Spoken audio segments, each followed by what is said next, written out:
بسم اللہ الرحمن الرحیم۔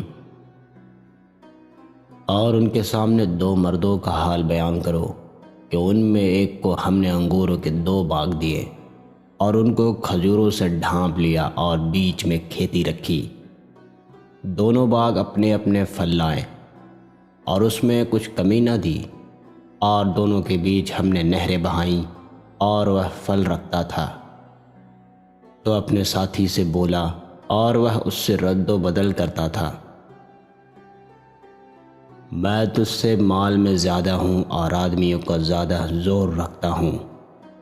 اپنے باغ میں گیا اور اپنی جان پر ظلم کرتا ہوا بولا، مجھے گمان نہیں کہ یہ کبھی فنا ہوگی، اور میں گمان نہیں کرتا کہ کبھی قیامت قائم ہوگی، اور اگر میں اپنے رب کی طرف پھر بھی گیا تو ضرور اس باغ سے بہتر پلٹنے کی جگہ پاؤں گا۔ اس کے ساتھی نے اس سے الٹ پھیر کرتے ہوئے جواب دیا، کیا تو اس کے ساتھ کفر کرتا ہے جس نے تجھے مٹی سے بنایا، پھر نطفے سے، پھر تجھے ٹھیک مرد کیا؟ لیکن میں تو یہی آرزو کرتا ہوں کہ وہ اللہ ہی میرا رب ہے، اور میں کسی کو اپنے رب کا شریک نہیں کرتا۔ اور کیوں نہ ہوا کہ جب تو اپنے باغ میں گیا تو کہا ہوتا، جو چاہے اللہ، ہمیں کچھ زور نہیں مگر اللہ کی مدد کا۔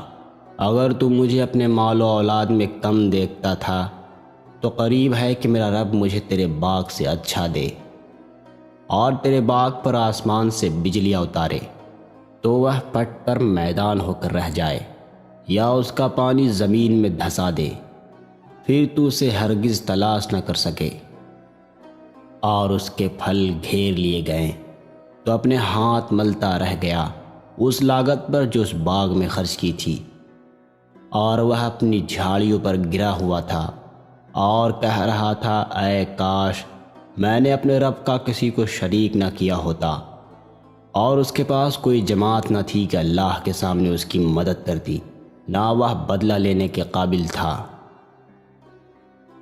یہاں کھلتا ہے کہ اختیار سچے اللہ کا ہے، اس کا ثواب سب سے بہتر اور اسے ماننے کا انجام سب سے بھلا۔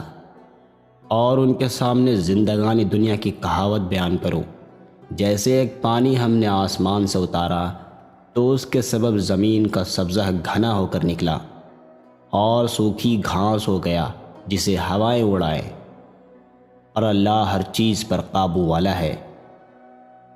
مال اور بیٹے یہ جیتی دنیا کا سنگار ہیں، اور باقی رہنے والی اچھی باتیں ان کا ثواب تمہارے رب کے یہاں بہتر، اور وہ امیدوں میں سب سے بھلی۔